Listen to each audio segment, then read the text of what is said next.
মালদা দিকে নজর রাখতে হচ্ছে। ট্যাব জালিয়াতিতে গ্রেফতার মালদা থেকে বৈষ্ণবনগর থেকে এক যুবককে গ্রেফতার করা হয়েছে।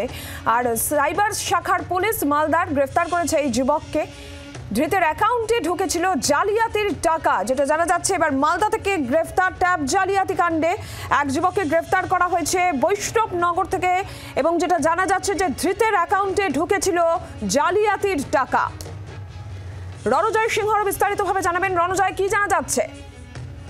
প্রথমে বলে রাখি নীলাঞ্জনা, এই ব্যক্তিকে মালদা সাইবার ক্রাইম ডিপার্টমেন্ট থেকে গ্রেফতার করা হয়।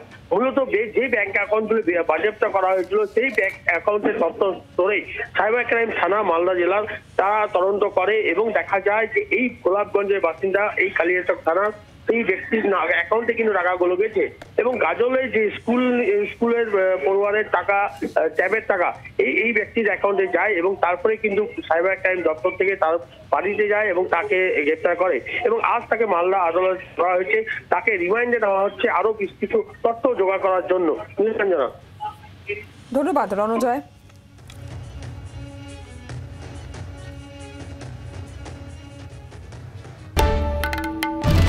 বাংলার আওয়াজ, বাঙালির আবেগ, জি 24 ঘন্টা।